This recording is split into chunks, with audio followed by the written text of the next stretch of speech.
colocar este tiempo en la mano del Señor para estudiar la palabra de Dios. Vamos a estar estudiando Apocalipsis capítulo 4. Seguimos estudiando el libro de Apocalipsis, versículo tras versículo, lo que el Señor quiere hablar a su iglesia en este tiempo. Vamos a orar, a dar gracias al Señor y a colocar este tiempo en la mano de Dios. Padre eterno, gracias damos por un nuevo día más de vida, Señor. Ese privilegio que usted nos da, Señor, para gozar, Señor, de su libertad, Señor. Usted, Padre, gracias porque un día le conocimos, Señor, y ahora, Señor, participamos de sus promesas eternas, Señor. Bendiga, por favor, cada hermano aquí, Señor, presente en este día, en esta mañana, Señor. Y si aún, Señor, hay alguien que no le conoce, Señor, que aún no lo ha recibido en su corazón, que hoy sea el tiempo, Señor, para venir a usted, Señor, a abrir su corazón y reconocerlo a usted como su Salvador. Como dice su palabra, usted es paciente, Señor, con todos porque no quiere que ninguno perezca, Padre. Bendiga, por favor, esta mañana este estudio de su palabra, Señor, que usted sea hablando a través de su palabra.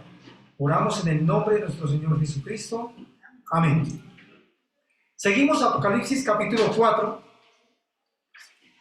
Introducción. En los capítulos del 1 al 3 hemos visto que el Señor, el juicio del Señor sobre su iglesia, ¿recuerdan? Habló a las 7 iglesias y a partir de aquí del capítulo 4 vamos a considerar los juicios del Señor sobre este mundo.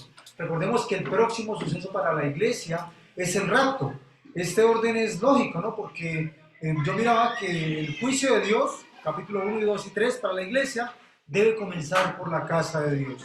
Ahora, en este capítulo 4 de Apocalipsis, Juan narra una visión, dice Juan narra, es llamado al cielo, y dice que cuando es llamado al cielo, él estaba en el Espíritu, si usted recuerda, ¿cierto?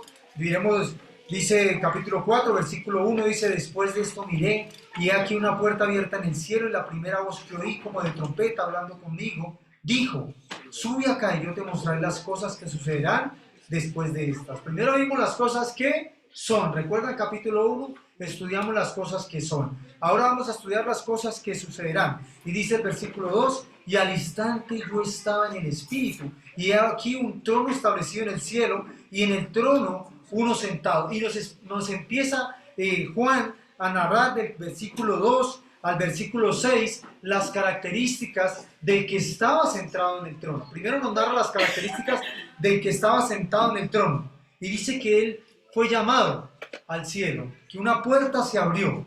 Dice que para experimentar la visión del Apocalipsis de este capítulo 4. Qué interesante esto, ¿no? Si usted mira Apocalipsis capítulo 3, versículo 20, dice, el Señor está ahí.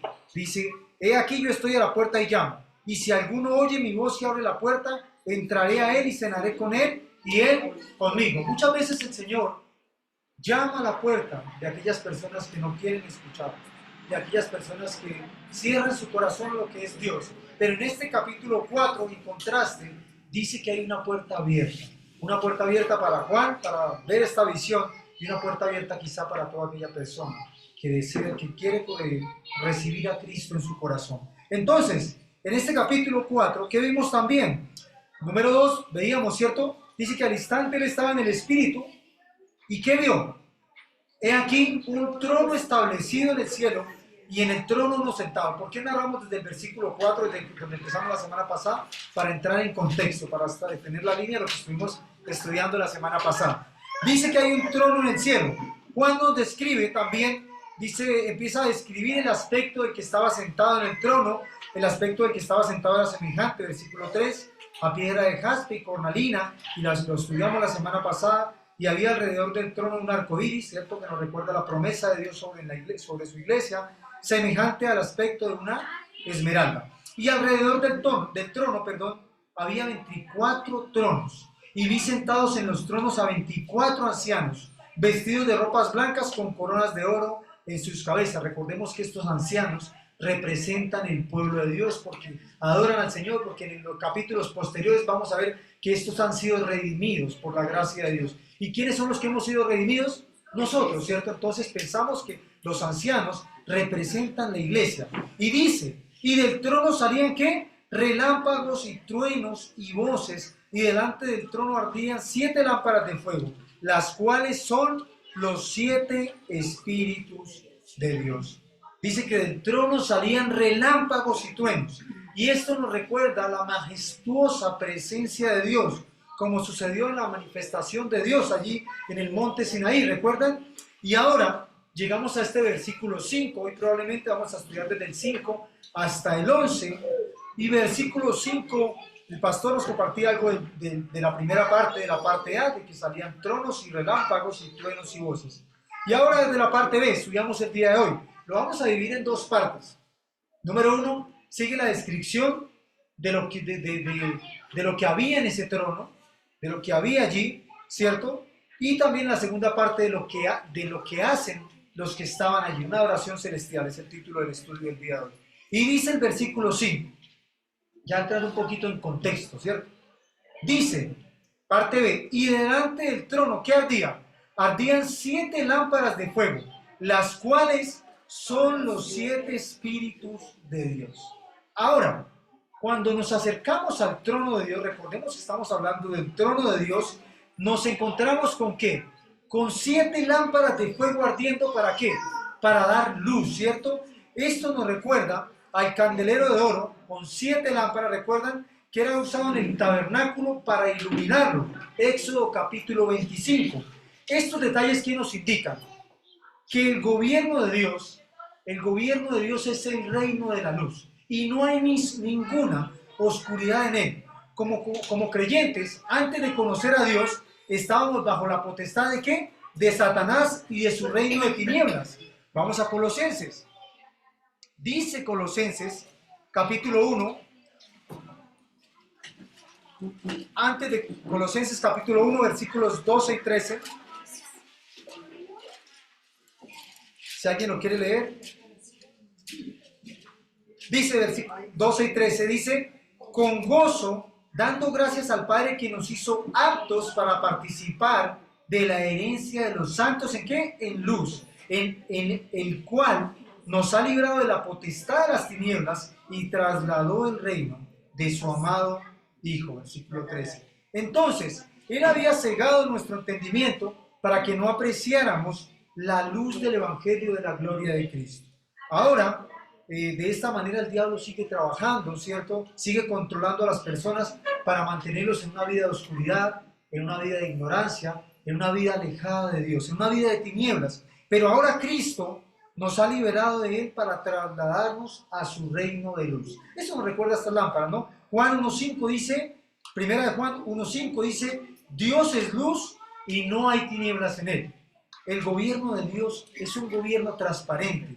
Recuerdo que estamos hablando del trono de Dios y de alguien que está sentado allí, de alguien que gobierna. No hay nada oscuro que el hombre pueda descubrir en él. Sin embargo, no a todo el mundo le atrae esa idea de vivir en luz, de andar en luz, de caminar en la luz que Dios dispuso para cada creyente.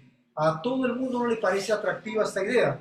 Entonces, ¿por qué? Porque cuando uno se acerca a la luz, lo primero que hace la luz es sacar de la oscuridad todo el pecado, limpiar nuestras vidas. Por esa razón, muchas personas huyen del Evangelio, muchas personas no quieren recibir a Cristo porque prefieren vivir una vida de oscuridad, prefieren vivir tal vez sujetos a un mundo de oscuridad. Juan 3, versículos 19 al 20 dice, y esta es la condenación que vino al mundo, y los hombres amaron más las tinieblas que la luz, porque sus obras eran malas, porque todo aquel que hace lo malo aborrece a la luz y no viene a la luz para que sus obras no sean reprendidas. El gobierno de Dios es un gobierno que ilumina, que nos lleva, nos insta a vivir una vida de transparencia, una vida no de tinieblas, sino una vida de luz. Entonces, esto de las 7 lámparas que están delante del trono, el autor nos explica que son los 7 ¿qué? Espíritus de Dios. Y probablemente aquí, como en Apocalipsis 1.4, la expresión se refiere a la plenitud del Espíritu Santo. Y es muy apropiado en este contexto, ya que la luz y el conocimiento de Dios es obra del Espíritu Santo en los creyentes, como en aquellas personas que aún no han conocido a Cristo, cuando deciden por el Señor, son confrontadas a la luz de la palabra y pueden recibir a Cristo como su Salvador. Dice, volviendo a Apocalipsis, para no salirnos, dice Delante del trono ardían 7 lámparas de fuego, las cuales son los 7 espíritus de Dios. Versículo 6, y delante del trono había como un mar de vidrio semejante al cristal, y junto al trono y alrededor del trono 4 seres vivientes llenos de ojos delante y detrás. Vamos afrontando parte por parte. Dice que había, ¿qué? ¿Un mar de qué? De cristal, ¿cierto? Un mar de vidrio, semejante al cristal. Yo miraba referencias de un mar de vidrio en la Biblia, y hay algún antecedente de este mar de vidrio. Por ejemplo, en el templo de Salomón, en Primera de Reyes, capítulo 7, versículos 23 al 26, estaba colocado ahí en el atrio, afuera, un lavacro. ¿Cuál es la función de este lavacro?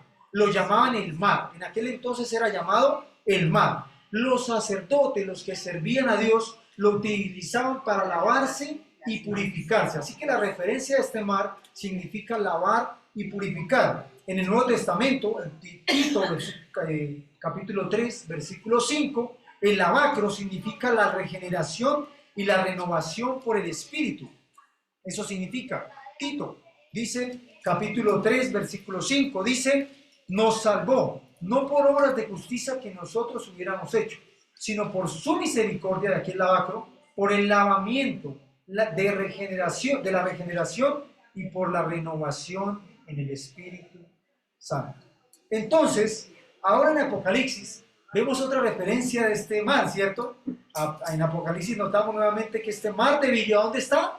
Delante del trono, lo que sugiere que todos los que se acercan a este trono son limpiados y regenerados. En este poder regenerador del Espíritu Santo radica el triunfo del gobierno de Dios. Y por supuesto, todos los que han sido limpiados en este mar serán liberados del juicio de Dios. Recuerda que ya habló Dios juicio para las iglesias, ya es una descripción de lo que va a ser, de las cosas que sucederán. Entonces, seguimos leyendo. Y alrededor del trono, versículo 6, recuerden que estamos estudiando la descripción de lo que hay en el trono. Dice, alrededor del trono, 4 seres vivientes llenos de ojos delante y detrás. Versículo 7, el primer ser viviente era semejante a un león. El segundo era semejante a un becerro. El tercero tenía rostro como de hombre. Y el cuarto era semejante a un águila volando.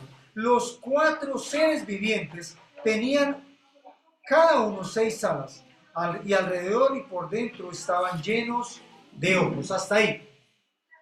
Dice la Biblia, en esta visión del Apocalipsis, que habían 4 seres vivientes. Si usted me acompaña a Ezequiel capítulo 1, hay una descripción similar de estos seres vivientes. Ezequiel capítulo 1, versículo 5, dice que cuando en la visión que tuvo Ezequiel de la gloria de Dios, cuando se manifestó a comienzos de su ministerio, vio también 4 seres vivientes que guardaban un parecido innegable con los seres vivientes del Apocalipsis. Dice versículo 5, y en medio de ella la figura de 4 seres vivientes, y esta era su apariencia. Había en ellos semejanza de hombre. Cada uno tenía 4 caras y 4 alas. Y empieza a narrar una descripción detallada de los mismos seres vivientes, de 4 seres vivientes en cuanto a la similitud de estos seres vivientes. Ahora, en Ezequiel capítulo 10, vayamos a Ezequiel capítulo 10. Y nos dice, nos describe qué podemos decir de estos seres vivientes. Dice, miré y he aquí en la expansión que había sobre la cabeza de ellos querubines, como una piedra de zafiro que parecía como semejanza de un trono que se mostró sobre ellos. Si usted quiere leer este capítulo 10 de Ezequiel, nos explica que estos seres vivientes eran querubines que estaban en el trono de Dios. Ahora, ¿quiénes son estos querubines? ¿Qué hacen estos querubines? Estos querubines de Apocalipsis capítulo 4, seres vivientes, versículos del 6 al 8, son seres angelicales que están involucrados en la adoración y alabanza a Dios. Los querubines, si usted mira detalladamente, se mencionan por primera vez en la Biblia en Génesis 3:24. Echó pues, dice el versículo, fuera al hombre y puso al oriente del huerto del Edén querubines y una espada encendida que se revolvía por todos lados para guardar el camino del árbol de la vida. ¿Cuál es la función de estos querubines? Cuidar, guardar. Ahora, ¿qué podemos decir también algo para compartir de esos querubines? Antes de su rebelión, Satanás también era parte de ellos, era un querubín. Apocalipsis capítulo 4, versículos 6 al 9, nos describe estos querubines. Dice que el propósito de estos querubines era servir a Dios, era alabar a Dios, magnificar la santidad y el poder de Dios, mostrar la gloria de Dios. Esta era una de sus principales responsabilidades en toda la Biblia, si usted mira detalladamente. Además de cantar a Dios, de alabar al Señor, ellos también servían como un recordatorio visible de la majestad y la gloria de Dios. Qué interesante la función de estos querubines, ¿cierto? Y mira uno, Satanás, ¿cierto? Por ejemplo, fue uno de estos querubines, de estos seres angelicales, y de acuerdo con Ezequiel, si usted mira capítulo 28, versículo 14, dice así: tú querubín grande y protector. Satanás tiene una misión grande y protector, tal vez una misión de proteger. Versículo 15 dice: eras perfecto en todos tus caminos, hasta que se halló maldad en ti. Deseó ser más que Dios, se rebeló contra el plan de Dios. Esto nos dice que Satanás, antes de su caída, era un ser privilegiado, que tal vez gozaba en el trono de Dios. Los querubines dice que están aquí. Ahora volvemos a Apocalipsis, delante del trono de Dios, rodeando el trono de Dios en una posición de privilegio, y dice que lo cubren con sus alas. Los cuatro seres vivientes tenían cada uno 6 alas, y alrededor y por dentro están llenos de ojos. Es una función de manifestar, magnificar la gloria de Dios, de proteger, ¿cierto?, la santidad de Dios. Un detalle interesante aquí que también es muy importante aclarar, es que están llenos de ojos, dice la Biblia, delante y detrás. Tal vez ahí hay una imagen, no sé si está ahí, pero está ahí la imagen. Ahí ustedes ven ahí algunos seres con ojos, y no es muy fácil de describir a un ser viviente lleno de ojos por delante y por detrás, pero según lo que nos dice la Biblia de este mundo, dice que que ellos están llenos de ojos por todo lado, así que ellos pueden ver hacia todos lados, hacia Dios, tal vez hacia la creación. No hay nada que esté oculto, y además siempre están alerta de lo que pasa. Entonces, volviendo al texto, lo importante que queremos resaltar en este capítulo 4, el mensaje más importante del capítulo 4 de Apocalipsis, es que, volvamos al versículo 2, y al instante yo estaba en el Espíritu, y he aquí un trono establecido en el cielo, y en el trono uno sentado.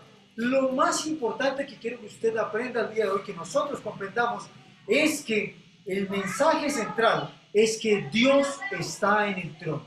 Dios gobierna el trono. Dios gobierna sobre todas las cosas. Dios es el que gobierna. Dios está en el trono, y esto nos debe llenar de confianza.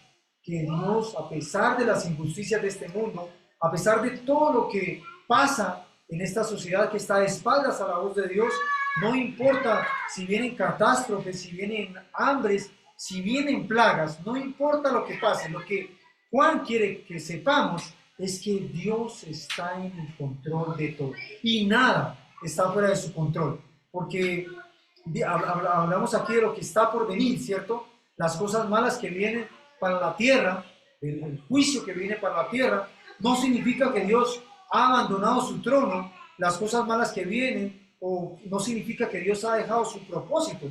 Lo importante es que reconozcamos que Dios sigue ahí en el trono. Apocalipsis capítulo 4 no es para mañana, es un texto que nos habla para el hoy. Tal vez cuando uno esté lleno de problemas, de situaciones difíciles, debemos recordar que Dios está ¿dónde? En el trono. Quizá cuando vengan problemas al matrimonio, cuando hayan dificultades en el hogar, recuerde que Dios está en el trono. Qué interesante esto, ¿no? Cuando venga la lucha, cuando venga la enfermedad, cuando vengan las dificultades, cuando lleguen tal vez las deudas, los problemas, nunca se olvide que Dios está ahí, que hay uno que ocupa el trono y está en el trono. Es uno majestuoso, y eso tal vez nos anime para seguir adelante. Y tal vez yo miraba, ¿no? ¿Qué esperanza es esta la que tiene cada uno de nosotros? Cuando usted mira un noticiero, cuando usted emprende tal vez a ver noticias, a mí no me gusta, no soy muy fanático de ver noticias, pero usted mira, hay secuestros, hay catástrofes, hay un mundo de incertidumbres, usted no sabe qué va a pasar el día de mañana. Tal vez usted mira y algo, así como sucedió hace 3, 4 años, con el COVID, usted un día puede despertar y puede venir una catástrofe. Pero lo que sí podemos tener certeza, vemos también gente que se suicida, ¿cierto? Gente que se tira muchas veces noticias desde un lugar muy alto, que quiere acabar con su vida. Un mundo donde quizá no hay esperanza para nadie. Un mundo donde cuando el corazón está vacío frente a las cosas de Dios, no hay ninguna esperanza. Pero qué privilegio es para el creyente que sí tiene una esperanza. Y tiene una esperanza no en este mundo, no en lo que puede ver, sino en la certeza de que Dios está en el trono. Salmo 99 nos da un hermoso versículo. Dice Salmo 99, versículo 1, dice, Jehová reina, está en el trono, ¿cierto? Temblarán los pueblos. Él sentado está sobre los querubines, se conmoverá la tierra. Allí, en Apocalipsis 4, en la narrativa del capítulo 4, nos dice que hay querubines. Pero lo más importante, lo resaltaron la semana pasada y lo resaltamos esta semana, del cielo, del trono de Dios, es que hay uno que ocupa. Y es un rey soberano, es un Dios soberano, es un gobernante soberano que tiene control de todas las cosas que vivimos ahorita, y que su reino es el reino de la luz. Amén. Entonces, ahora sí, vamos a ir a la parte B. Le decía que vamos a dividir el estudio en dos partes, 2 puntos. Volviendo al texto, ¿qué hacían los querubines allí? ¿Qué hacían los ancianos allí? ¿Qué hacen estos seres angelicales y estos ancianos que representan el pueblo de Dios allí? Leamos. Dice, y los 4 seres vivientes que tenían cada uno 6 alas y alrededor y por dentro estaban llenos de ojos. Y lo que hacían, y no cesaban día y noche de decir, ¿qué decían? Santo, santo, santo, es el Señor Dios Todopoderoso, el que era, el que es y el que ha de venir. Punto de esta parte B número 1, 2 puntos nomás. Una adoración genuina es la que se hace de manera correcta. Una adoración genuina es la que usted y yo debemos hacer de manera correcta. Aquí nos encontramos con lo que hacían estos seres vivientes sin cesar. Ahorita leíamos un versículo, orar sin cesar, ¿cierto? Día y noche. Ellos lo que hacían era adorar, lo que hacen es adorar a Dios.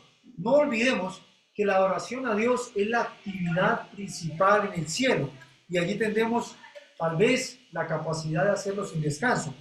El centro de nuestra adoración decimos que debe ser Dios y que toda la gloria siempre debe ser para Él, por lo que Él es, por su carácter y también por su esencia. No adoramos a Dios, tal vez muchos adoran a Dios si Él me concede esta petición, si me cumple este deseo. La Biblia dice que la oración correcta es porque Él es santo, santo, santo, porque Él es Dios todopoderoso, el que es, el que era y el que ha de venir.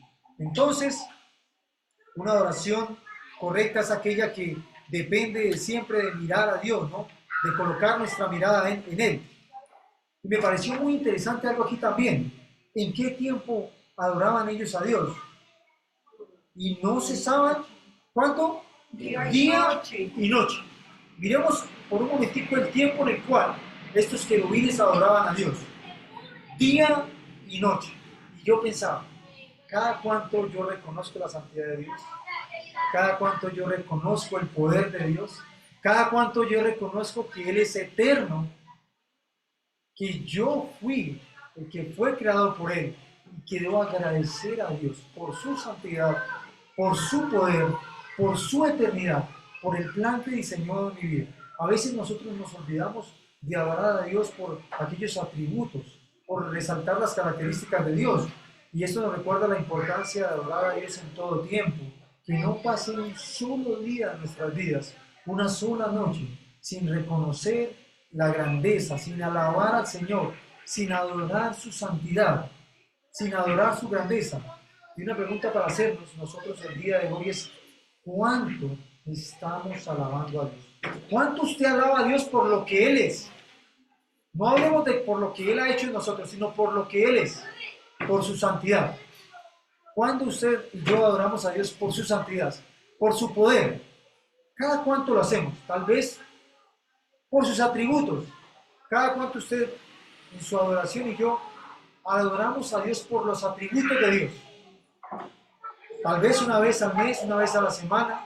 Esto nos hace un llamado de reconocer, de que cuando hablemos con Dios, adoremos a Dios. Cuando le alabemos, adoremos a Dios por su majestuosidad, por su gloria, que se hace visible también en sus atributos. Ahora, dice algo interesante aquí, es que estos seres vivientes estaban llenos de ojos y les permite adorar, observar las maravillas y las obras de Dios, y como consecuencia pueden adorarle por ellas. Eso para mí tal vez es una adoración inteligente, ¿no? Mirar a Dios y decir, realmente reconozco en Dios grandes cosas. Y esto es algo que todos debemos aprender, cada uno de nosotros debe aprender a adorar a Dios de la manera correcta. No podemos tal vez adorar a Dios con un corazón frío, un corazón vacío, un corazón que no reconoce sus cualidades, o quizá un corazón que solamente adora a Dios si me complace, si contesta lo que yo le pido, si contesta como yo, si contesta mis deseos. La verdadera adoración es aquella que es reverente, que es capaz de reconocer y exaltar los atributos de Dios. ¿Saben? El diablo ha introducido en nuestro mundo el interés por disfrutar lo que la vida nos ofrece, pero sin tener en cuenta la fuente de esa vida. Qué triste es eso. ¿Qué sentido tiene, por ejemplo, el interés tal vez por la música, sin conocer a quien nos ha dado la capacidad de disfrutar de ella, ¿cierto? ¿Qué sentido tal vez tiene el interés por la ciencia y el conocimiento, sin reconocer al autor de la ciencia y el conocimiento? Y muchas veces esta actitud hace que el hombre no disfrute a plenitud de estas cosas, que se interese más por las cuestiones de este mundo, a no interesarse por el autor, por el creador de este mundo, ¿no? Entonces, algunas cualidades de las razones de la oración de esos cuatro seres vivientes. Y fijémonos en cuáles son las cualidades. Número uno, santo, santo, santo. Dios es un Dios santo, absolutamente puro, diferente a todo lo que existe. Tal vez el hecho de que la palabra santo se repita 3 veces abarca el hecho de la Trinidad, pero que en nuestra adoración siempre, siempre exaltemos la santidad de Dios. También dice, Él es santo, santo. Él es el Dios todopoderoso. También ellos identifican a Dios como el ser más poderoso que existe. Él puede hacer sin esfuerzo cualquier cosa que su santa voluntad se proponga en relación con la creación. Entonces, yo miraba la palabra poderoso y es la palabra griega pantocrato, y tiene la idea de aquel que tiene todo en su mano. Adorar a Dios porque todo lo tiene en su mano, porque es el todopoderoso. También lo adoraban, dice, el que era, el que es y el que ha de venir. Como seres vivientes, ellos aprecian al que está sentado en el trono por el hecho de que Él es el que era, el que es y el que ha de venir. Ellos son seres vivientes y entienden algo muy importante, que no se han hecho a sí mismos ni que son la fuente de su propia existencia. Por esta razón alaban a Dios por su eternidad, porque Él es el único que tiene completa autonomía. Él siempre es el mismo y sus años nunca, pero nunca acabarán. El que era, el que es y el que ha de venir. El eterno. Esto nos habla del Dios eterno, del Todopoderoso, de que no hay nadie en comparación con Él. Algo que yo veo acá es que en el tiempo que se escribió el libro de Apocalipsis, los emperadores romanos reclamaban ser adorados como dioses, pero sus pretensiones se desvanecían en lo absoluto cuando miramos quién es realmente Dios. Ellos reclamaban una adoración especial, reclamaban ser adorados como dioses, pero ni los césares ni ningún otro hombre después de ellos, por muy importante que haya sido. Ha creado el universo, es eterno y tampoco es poderoso. No tiene el control sobre este mundo ni lo tendrá. Solamente Dios es santo, poderoso, el que es, el que era y el que ha de venir. Este era el motivo de adoración de estos seres, ¿cierto? Y entonces, punto número 2, y aquí es el punto en el cual terminamos, dice, una adoración genuina, ¿sabe qué hace? Promueve a otros a adorar también. Piensen eso, una adoración genuina, de corazón, promueve a otros a adorar también. Versículo del 9 al 11.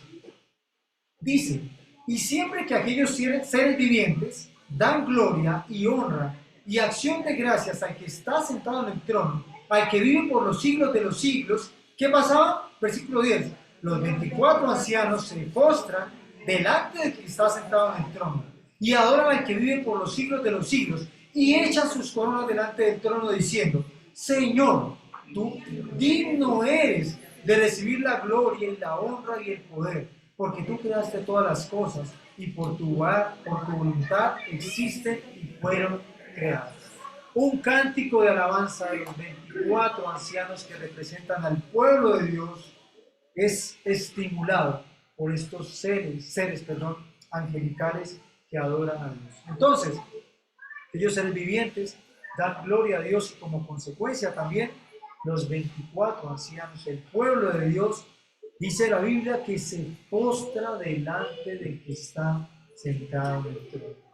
Y qué llamado a cada uno de nosotros a postrarnos delante del Señor, a adorar a Dios por lo que Él es, con un corazón reverente, con un corazón humilde, con un corazón humillado delante del Señor, que la adoración de nosotros a Dios sea genuina, no solamente sea en pos de esperar algo que yo quiero, sino principalmente reconociendo los atributos de Dios.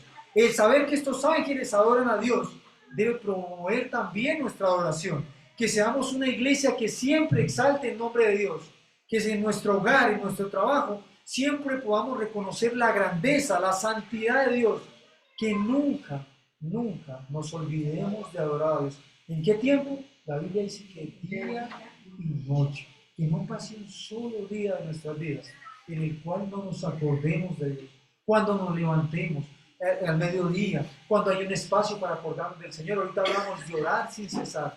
El pastor decía, me pareció interesante, ¿no? Cuando usted camine para su trabajo, cuando vaya en el bus, no se olvide de adorar al Señor. No nos olvidemos, porque Él es santo, porque Él nos creó, porque nosotros, su creación, depende de Él. Adorar a Dios. Entonces los ancianos también lo adoran. Yo miraba esta palabra adorar, ¿qué significa? Adorar significa dar honor a Dios. Eso significa adorar. Es dar honor a Dios. Entonces, cuando usted y yo adoramos a Dios, por consecuencia estamos honrando a Dios. Estamos dándole la posición a Dios que siempre debería merecer de parte de nosotros. Pregunta, ¿estamos dando honor a Dios? ¿El honor que Él se merece?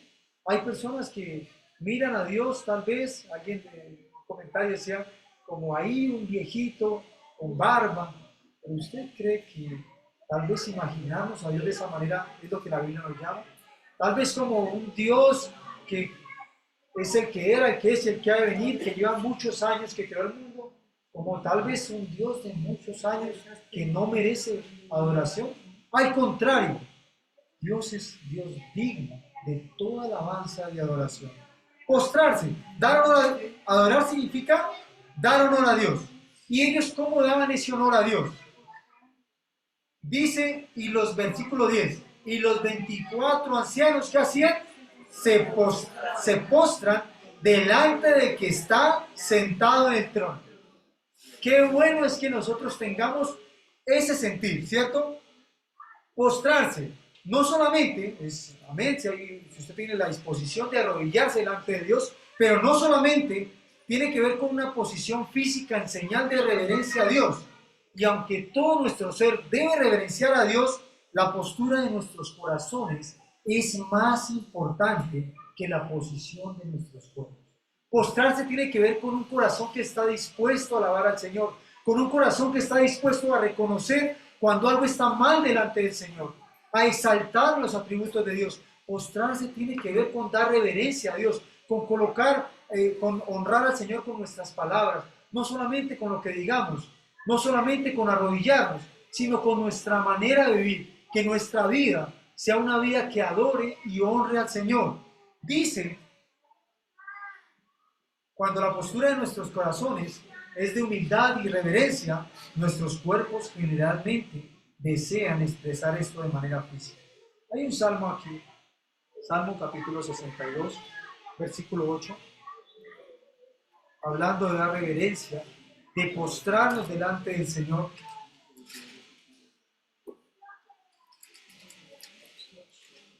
Salmo 62, versículo 8, dice, esperad en Él, ¿cuánto? Todo el tiempo, oh pueblos, derramad delante de Él vuestro corazón. Dios es nuestro refugio.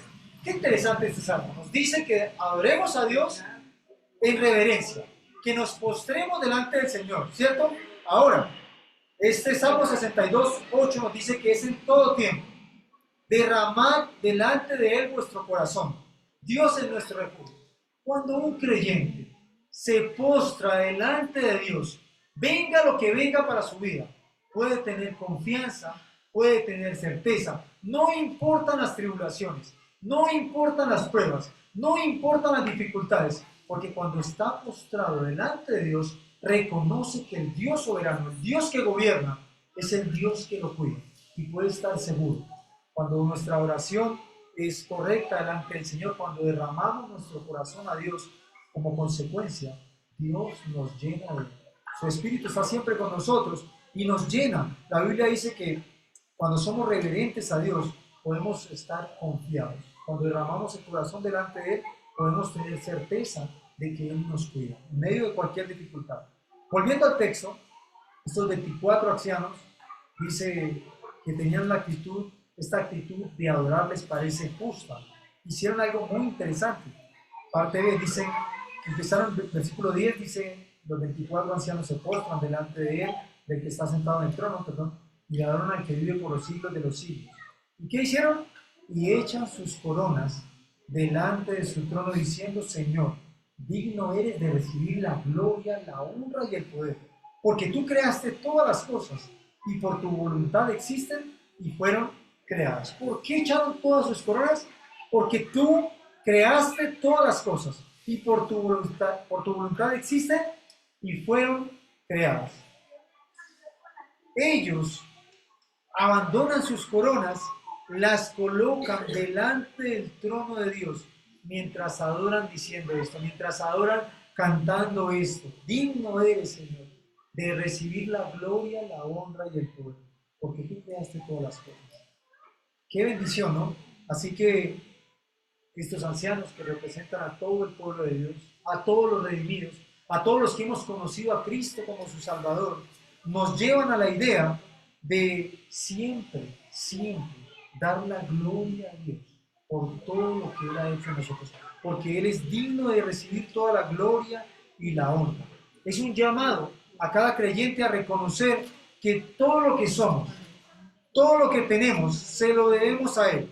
Que si usted y yo hemos experimentado un cambio en nuestras vidas, que si ahora vivimos una vida diferente, si ahora vivimos una vida que agrada a Dios, si ahora tal vez hay algo que hacíamos que estaba mal delante del Señor y ahora lo aborrecemos porque Dios lo aborrece, no es porque yo lo decidí, es porque Dios lo quiso así y por eso le adoramos.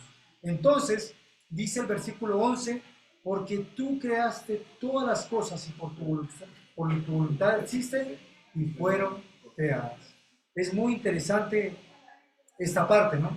Porque yo miraba, ellos se quitan las coronas y hablábamos hace la semana pasada, las coronas mencionadas aquí son estéfanos. ¿Se acuerdan que el pastor nos compartía algo de esto? Son coronas de victoria por compartir el evangelio, coronas de victoria por vivir una vida apartados para el Señor, coronas de victoria, dice Santiago 1:12, por resistir en Cristo. Son coronas que Dios le ha dado a cada creyente por vivir para la gloria y la honra del Señor.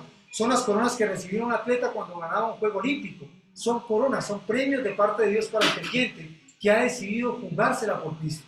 Ahora, dice que estos 24 ancianos se quitan sus coronas, las arrojan delante de Dios, las ponen delante de Dios y dan la gloria a Dios. Porque reconocen que todo lo que ellos son es por la gracia redentora de Dios. Y de la misma manera cada uno de nosotros debiera pensar así.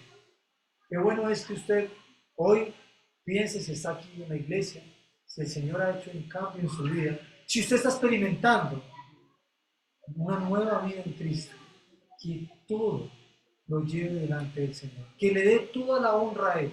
Si usted sirve en algún ministerio de esta iglesia, si usted predica el Evangelio, no es porque usted lo hace en sus fuerzas, es porque Dios lo hace en usted. Que toda la gloria de lo que somos, de lo que usted hace día tras día, es porque Dios lo quiso así. Y dice, versículo 11, Señor, digno eres, un cántico de alabanza, de recibir la gloria, la honra y el poder. Que todos los días usted y yo podamos decir, digno eres, Señor. Que si hay un logro en la vida de cada uno de nosotros, toda la gloria sea para el Señor. Que no le quitemos ni un poquitito de la gloria que Dios se merece. Todos los de ustedes en esta vida, la gloria debe ser para el Señor. Así que terminamos. El pueblo de Dios adora a Dios por su poder creativo y gloria. El hecho de que Dios es creador le da todo el derecho y todo el reclamo sobre todo. De la manera que un alfarero tiene todos los derechos sobre su barro. Yo voy a ir a este versículo, también me pareció muy interesante compartirlo. Romanos capítulo 9, versículo 21.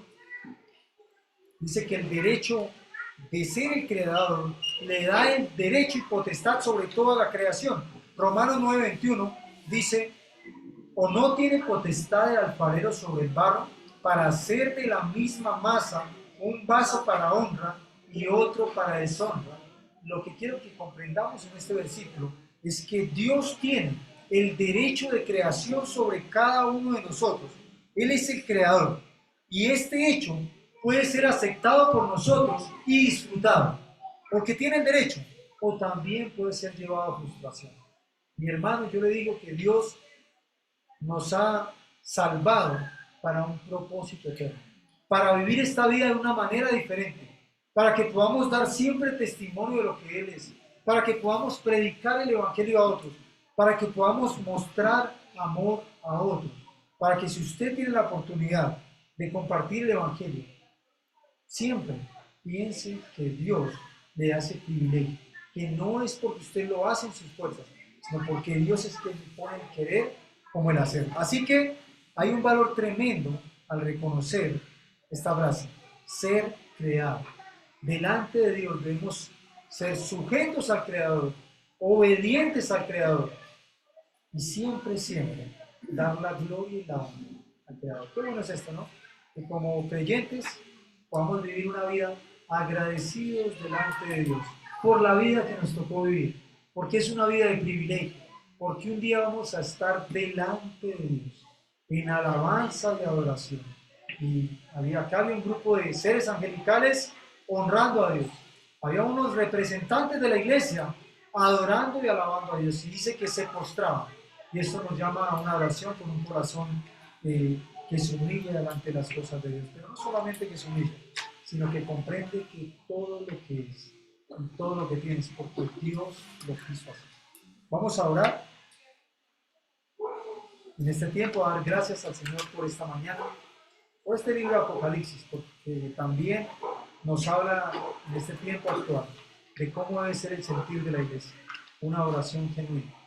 Vamos a orar. Padre, gracias damos de nuevo por esta mañana, Señor. Gracias primero, Padre, porque usted, Señor, está sentado en el trono, Señor. Reconocemos que usted lo gobierna, Padre. Oramos, Señor, también, porque muchas veces, Señor, no lo hagamos de la manera correcta. Muchas veces vivimos una vida fría, lejos y apartada de usted, Señor. Y eso no es símbolo de oración y reverencia. Oramos, Señor, primero porque usted es santo, Padre, como lo dice su palabra, porque es poderoso, Señor, porque usted hace maravillas, Señor. Gracias, Padre, por su plan redentor para cada uno de nosotros, Señor. Porque un día, Señor, Dice su palabra que estábamos muertos en delitos y pecados, pero usted llegó a nuestras vidas, Señor, y nos redimió, Señor, del poder del enemigo, nos redimió de la oscuridad eterna, Señor, nos pasó de tinieblas a luz, y hoy somos privilegiados por haberle conocido a usted como nuestro Salvador. Oramos, Señor, para que siempre usted pueda recibir toda nuestra alabanza, toda, Señor, cualquier logro, Señor, en este camino para cada uno de nosotros, Señor. Siempre tenga el propósito de reverenciarlo a usted, Señor. Que nunca, Señor, emprendamos un proyecto, que nunca, Señor, tomemos una decisión donde usted no esté, Padre. Que todo lo que hagamos, Señor, primero consultemos con usted si está bien, Señor. Que todo lo que hagamos en nuestra vida, Señor, tenga el propósito, tenga como meta que usted sea honrado y glorificado, Señor. Sea en nuestro trabajo, en el hogar, con nuestra economía, en nuestras actividades deportivas, Señor, en todo, Señor, lo que hagamos. En la iglesia, Señor, en compartir su palabra, que todo tenga el propósito de exaltar su nombre, Señor. Perdónenos, Señor, porque muchas veces caminamos una vida lejos de usted, Señor. Y muchas veces caminamos por este mundo, Señor, apartados, Señor, de lo que usted nos ha enseñado. Hoy, Señor, es un hermoso tiempo para volver, Señor, delante de usted. Una puerta abierta en el cielo. Juan, Señor, fue llamado por usted delante del trono, Señor. Y tuvo, Señor, esta gran visión, Señor, de adoración y alabanza. Es un llamado a cada uno de nosotros, Señor, a adorarle y a alabarle todos los días de nuestra vida. También, Señor, aprovechamos este tiempo de oración, Señor, para orar, Señor. Si alguna persona aún, Señor, está aquí, pero no le conoce, Señor, pero aún no es parte de su gobierno de luz, Padre. Aún, Señor, hoy está aquí. Si muriera hoy, partiría un mundo de oscuridad, Señor. Oramos, Señor, para que usted, a través de su palabra, Señor, pueda llegar al corazón de aquella persona que está fría, Señor, que aún le está dando las espaldas al sol, y que comprenda, Señor, que en el cielo, Señor, es una vida inigualable, Señor. En el cielo es una vida de alabanza y de oración, una vida de gozo y no de lágrimas, una vida de gozo y una vida de tormento, Señor. Bendiga, por favor, cada persona que está aquí en esta mañana, Señor. Gracias por su palabra, Señor, porque nos recuerda la importancia de honrarle y adorarle por todo, Señor, porque usted es el que era, el que es y el que va a venir. Oramos en el nombre precioso de nuestro Señor Jesucristo. Amén.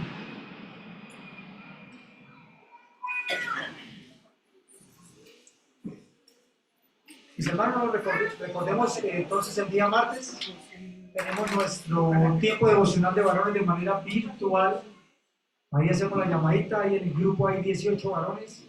La idea es que todos pudieran llegar, así que los invitamos a congregarnos.